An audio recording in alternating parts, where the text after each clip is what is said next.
Hello viewers, आप देख रहे हैं Jammu university undergraduate programme के इकोनॉमिक्स के कोर्स नंबर UECTE 501 के यूनिट नंबर 5 पर लेक्चर नंबर 3।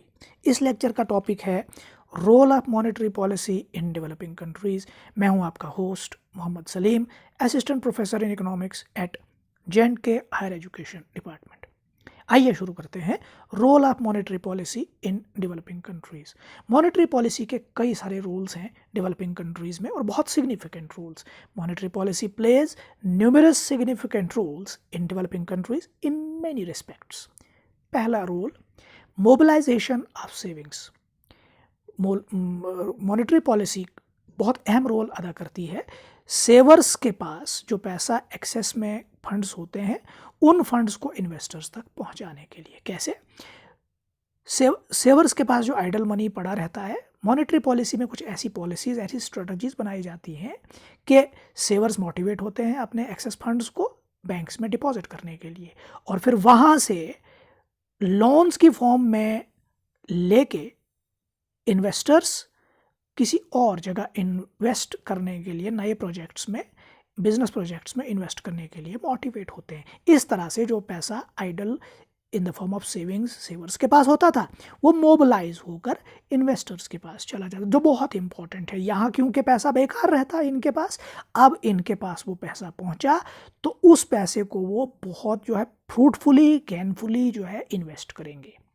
जब वो इन्वेस्ट करेंगे तो it will lead to capital formation. तो रोल ऑफ मॉनेटरी पॉलिसी दूसरा हमारे नज़दीक है कैपिटल फॉर्मेशन। कैपिटल फॉर्मेशन हुआ addition to the existing capital. ठीक है, जो कैपिटल इकोनॉमी में या कैपिटल एसेट्स जो किसी भी मुल्क के होते हैं, उनमें इजाफा होना, उनमें इंक्रीज होना इज कॉल्ड कैपिटल फॉर्मेशन। अब कैसे वो इंक्रीज होते हैं, कैपिटल कैसे नए एसेट्स क्रिएट होते हैं? वो होते हैं through promotion of financing and investment. क्या करती है मॉनेटरी पॉलिसी? कुछ पॉलिसीज बनाती है जो इन्वेस्टर फ्रेंडली होती हैं, इन्वेस्टर्स को मोटिवेट करती हैं कि वो लोन्स ले जाएं, कहाँ से? बैंक्स से, और जाकर इन्वेस्ट करें। लोन्स हुआ फाइनेंसिंग, फाइनेंसिंग हुआ लोन्स देना, क्रेडिट्स देना, किस लिए? इन्वेस्टमेंट के लिए। जब इन्वेस्टमेंट होगी तो हो गई कैपिटल फॉर्मेशन किसी भी इकोनॉमी में। तीसरा पॉइंट है रोल ऑफ मॉनेटरी पॉलिसी में monetisation of economy.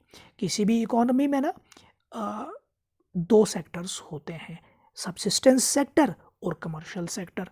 Subsistence sector वो होता है जहाँ पे लोग काम तो करते हैं, लेकिन सिर्फ इतना काम करते हैं कि वो हैंड टू माउथ कमाई करें, यानी इतनी कमाई करें कि जिससे उनका सिर्फ पेट पल सके।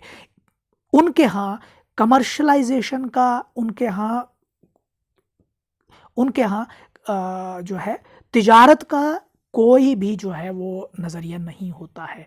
अच्छा जी, जब मॉनेटाइजेशन ऑफ इकोनॉमी अब कैसे होगी रोल ऑफ मॉनेटरी पॉलिसी के तहत? मॉनेटरी पॉलिसी बैंकिंग नेटवर्क छापती है, बिछा देती है, कंट्री साइड में भी, अर्बन साइड में भी, रूरल साइड में भी, विलेज टू विलेज जो है बैंकिंग नेटवर्क्स जो है बिछा देती है। जगह जगह बैंक्स जो है वो बैंकिंग ब्रांचेस जो हैं ओपन होती हैं, वो बैंकिंग सर्विसेज प्रोवाइड करती हैं। तो ना वो, क्योंकि बैंक तो एक तरह की पैसे की दुकान है, तो लोग जो सब्सिस्टेंस के लिए अभी तक आज तक काम कर रहे थे, फ्रूट उगा रहे थे, सब्जियां उगा रहे थे, फसल उगा रहे थे, अनाज उगा रहे थे, सिर्फ अपना पेट पालने के लिए, वो उनके यहाँ मार्केट का कोई तस्वुर नहीं था। तो मार्केट बढ़ने लगती है क्योंकि जो इन्वेस्टर्स की थिंकिंग वाले लोग हैं, वो बिज़नेस करना शुरू कर लेते हैं। उनको लोन मिल जाता है। कहाँ से मिलेगा? बैंक, क्योंकि उनके पास पहुंच चुका है, वो बैंक से लोन ले लेंगे। और जो ये काम करने वाले लोग थे ना, अब ये मार्केट क्योंकि बन गई, बिज़नेस आ गया किसी जगह पे, अब ये इस बिज़नेस को देखते हुए अपनी चीज़ें बेचने लगेंगे। फ्रूट उगाने वाला जो है फ्रूट बेचेगा, फसल उगाने वाला अपना अनाज बेचेगा, सब्जियां उगाने वाला अपनी सब्जी बेचेगा, खुद भी खाएगा, बेचेगा भी, यानी कमर्शलाइजेशन हो जाएगी इकोनॉमी की। और सब्जी हो, अनाज हो, फल फ्रूट हो, माल मवेशी हो, हर एक चीज़ मॉनेटरी सेंस में ली जाएगी। यानी ये नहीं कहा जाएगा कि हमारी गाय 5 किलो दूध देती है, बल्कि ये कहा जाएगा कि हमारी गाय 5 × 5 250 रुपये का दूध देती है। तो इकोनॉमी में एक मनी सेंस में आ जाएगी, इकोनॉमी के पॉपुलेशन में एक मनी सेंस हो जाएगी और हर चीज़ को मॉनिटरीली जो है वैल्यू किया जाएगा। अगला पॉइंट, अच्छा जी, जब मोबिलाइज हो गई सेविंग, जब कैपिटल फॉर्मेशन हो गई, जब इकोनॉमी मोनेटाइज हो गई, तो फिर इंडस्ट्रियलाइजेशन भी होगी। मॉनेटरी पॉलिसी का रोल है इंडस्ट्रियलाइज करना इकोनॉमी को। इंडस्ट्रियलाइज करने का मतलब हुआ setting up more and more industries, ज़्यादा से ज़्यादा इंडस्ट्रीज जो है सेटअप करना किसी इकोनॉमी में। और इंडस्ट्रीज तो हर जगह पे एक तरह की इंडस्ट्री नहीं सेटअप हो सकती है, और हर चीज़ के लिए, हर प्रोडक्ट के लिए एक तरह की बड़ी बड़ी ही इंडस्ट्री सेटअप नहीं की जा सकती है। इंडस्ट्री स्मॉल स्केल भी हो सकती हैं, इंडस्ट्री लार्ज स्केल भी हो सकती हैं। खादी विलेज इंडस्ट्रीज़ भी विलेज साइड में हो सकती हैं, रूरल साइड में हो सकती हैं, और अर्बन एरियाज़ में तो बहुत बड़ी बड़ी नवरत्नाज बन सकती हैं, महारत्नाज जिन्हें कहा जा सकता है, बहुत बड़ी बड़ी इंडस्ट्री सेटअप की जा सकती हैं। अब मॉनेटरी पॉलिसी में ऐसी पॉलिसीज़ बनाई जाती हैं जिनके through adequate financial capital and sector या एक्टिविटी स्पेसिफिक लोन स्कीम्स बनाई जाती हैं। रोल ऑफ मॉनेटरी पॉलिसी ये है कि वो सेक्टर या फिर एक्टिविटी स्पेसिफिक लोन स्कीम्स बनाए, और बनाती भी है, और हर एक सेक्टर को, हर एक एक्टिविटी के लिए एडिक्वेट यानी काफ़ी जितनी ज़रूरत है उतनी फाइनेंशियल कैपिटल सपोर्ट मिल जाती इन द फॉर्म ऑफ लोन्स। आपने देखा होगा कि स्मॉल स्केल इंडस्ट्रीज़ के लिए भी लोन पॉलिसीज़ हैं, खादी विलेज इंडस्ट्रीज़ के लिए, कॉटेज इंडस्ट्रीज़ के लिए भी अलग स्कीम्स हैं। इतनी सब्सिडी पर इस सेक्टर को, इस एक्टिविटी के लिए लोन मिलेगा, और इतनी सब्सिडी पर जो है इस सेक्टर को लोन मिलेगा। इस तरह से पॉलिसीज़ बनाई जाती हैं।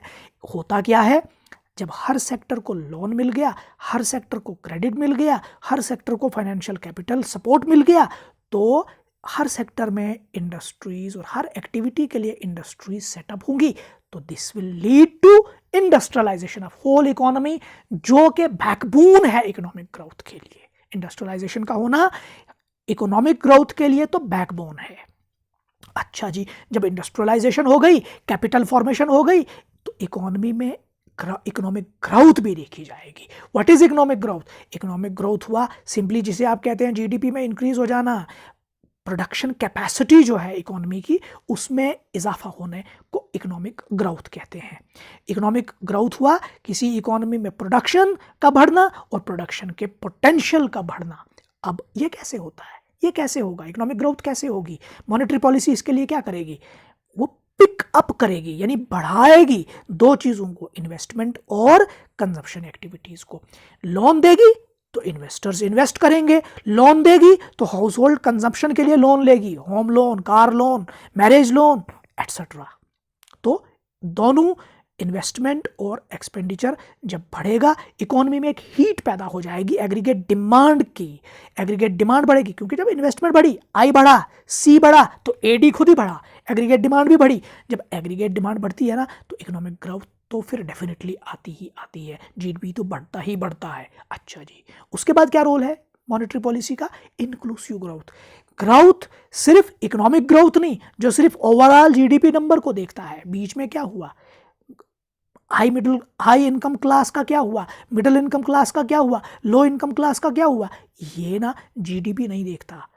आइए देखते हैं, क्या मॉनेटरी पॉलिसी सारे सेक्शंस के लिए इंक्लूसिव ग्रोथ करती है? बिल्कुल करती है। मॉनेटरी पॉलिसी ये रोल प्ले करती है कि वो फाइनेंशियल सपोर्ट देती है to all sections of population, rich हो, पुअर हो या मिडिल क्लास हो, उनके लिए सेपरेटली लोन स्कीम्स बनाई जाती हैं। और सारे सेक्टर्स ऑफ द इकोनॉमी के लिए भी, आपने ट्रांसपोर्ट सेक्टर में इन्वेस्ट करना है तो कर सकते हैं, आपको ट्रांसपोर्ट के लिए भी लोन मिलेगा।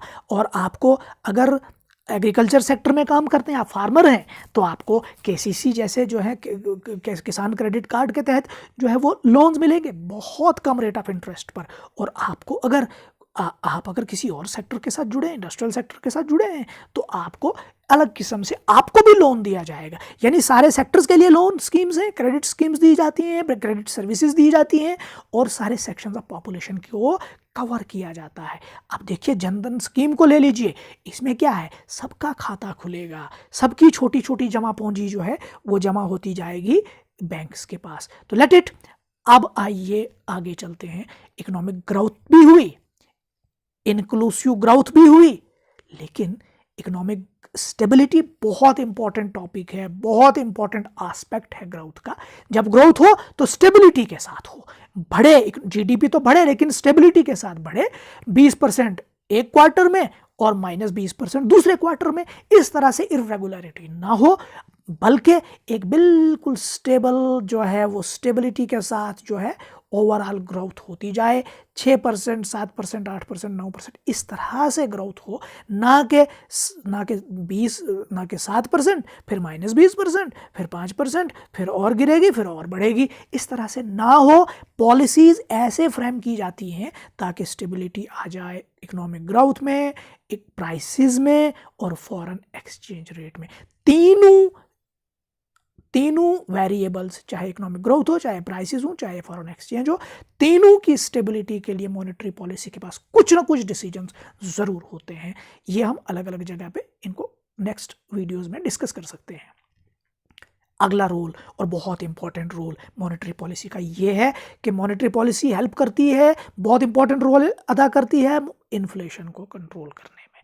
महंगाई, कौन नहीं जानता इस बीमारी को, ये इकोनॉमिक डिजीज़ है एक तरह की, आज के दौर में एक हेडेक है, खास करके डेवलपिंग कंट्रीज़ में। आप किसी भी डेवलपिंग कंट्री का फिगर उठा के देख लीजिए, you will always find inflation to be there.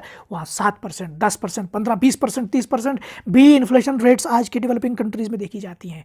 तो यहाँ पे इसके लिए बहुत इंपॉर्टेंट रोल प्ले करती है मॉनेटरी पॉलिसी। क्या करती है वो मॉनेटरी पॉलिसी? ऐसे डिसीजंस लेती है जिसमें कि वो डिज़ायरेबल रेंज फिक्स करती है, fixes desirable range of inflation, क्योंकि मॉडरेट माइल्ड इन्फ्लेशन को डिज़ायरेबल माना जाता है। सही है, मैं कहूँगा इसको ऐसे कि माइल्ड इन्फ्लेशन या moderate inflation is pro growth. अगर थोड़ी सी इन्फ्लेशन है, 2, 4, 3, 5% अगर इन्फ्लेशन है तो वो डिज़ायरेबल है, क्योंकि उससे इकोनॉमिक ग्रोथ होता रहेगा। अच्छा जी, उसकी रेंज को फिक्स करती है मॉनेटरी पॉलिसी, और उसके बाद फिर क्रेडिट कंट्रोल की पॉलिसीज़ बनाती है, बैंक रेट को कम करेगी, बढ़ाएगी, सीआरआर बढ़ाएगी, घटाएगी, ओपन मार्केट ऑपरेशन में सिक्योरिटीज़ को सेल करेगी, बाई करेगी, वगैरह वगैरह, और कोशिश करेगी कि उस रेंज में, उस डिज़ायरेबल रेंज में ही स्टे करे कौन? इन्फ्लेशन। आखिरी पॉइंट, अब इन्फ्लेशन तो हाई प्राइसेस का नाम है, प्राइसेस के लगातार कंटिन्यूसली राइज होने का नाम है, लेकिन प्राइसेस ना सिर्फ राइज ही नहीं करती, प्राइसेस डाउन भी चली जाती हैं, जिसे हम डिफ्लेशन के नाम से जानते हैं। तो कभी इन्फ्लेशन, कभी डिफ्लेशन, एक क्वार्टर, एक मंथ में, दिसंबर में आप आसमान छू रहे हैं प्राइसेस के मामले में, और जनवरी आते आते आप जो है पाताल छू रहे हैं। ऐसा ना हो, ये इर्रेगुलरिटी प्राइसेस में ना हो, इसके लिए मॉनेटरी पॉलिसी के बहुत इंपॉर्टेंट रोल होता है, और वो प्ले भी करती है। क्या करती है? डिफ्लेशन होने नहीं देती है, डिफ्लेशन होने नहीं देती है, फाइट करती है डिफ्लेशन के अगेंस्ट, कि मेंटेन रहें, प्राइसेस स्टेबलाइज रहें और राइज करें, वो भी इकोनॉमिक ग्रोथ की तरह प्राइसेस भी थोड़ा थोड़ा राइज करें, थोड़ी थोड़ी इन्फ्लेशन आती जाए, और एक ट्रेंड के साथ, एक पॉजिटिव ट्रेंड के साथ, जिसका स्लोप बहुत ऊंचा ना हो, बल्कि जिसका स्लोप जेंटल हो, आहिस्ता आहिस्ता प्राइसेस राइज करें। उससे क्या होगा? उससे देखिए एक प्रेडिक्टेबिलिटी रहेगी इकोनॉमी में। प्राइसेस की जब प्रेडिक्टेबिलिटी रहती है ना, तो बिजनेस क्लास समझती है कि अगर कि प्राइसेस बिल्कुल स्मूथली ऊपर के लिए जा रही हैं, तो इनको ना प्रॉफिटेबिलिटी दिखती है,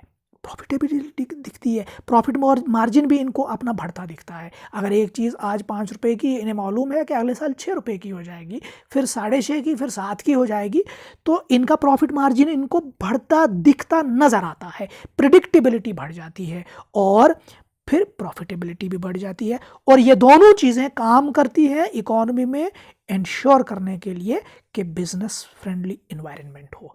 भाई बिजनेस फ्रेंडली इन्वायरमेंट तो तभी कहलाएगा ना जब इकोनॉमी में प्रेडिक्टेबिलिटी हो प्राइसेस की, और फिर प्रॉफिटेबिलिटी भी हो, बिजनेसेस प्रॉफिटेबल हों, प्रॉफिटेबिलिटी हो, प्रॉफिट मार्जिन्स दिखें, तब जाकर इन्वेस्टर्स मोटिवेट होते हैं टू इन्वेस्ट मोर। सारे इन्वेस्टर्स कूद पड़ते हैं, और इन्वेस्ट करते हैं।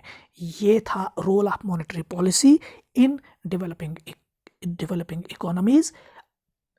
अब मैं आखिर पर आपको रिक्वेस्ट करता हूँ कि आप हमारे चैनल द एजुकेशन प्लैनेट को सब्सक्राइब करें, इस पर आने वाले सारे वीडियोस को लाइक करें, अपने दोस्तों के साथ शेयर करें, और अगर कोई सजेशंस हों हमारे इस वीडियोस को इम्प्रूवमेंट करने के लिए, या अगर हमारे लेक्चर के दौरान कोई बात हमसे कोई गलती हुई हो एक्सप्लेनेशन में, तो वो कमेंट बॉक्स में ज़रूर कमेंट करके बताएं। वीडियो देखने के लिए बहुत बहुत शुक्रिया।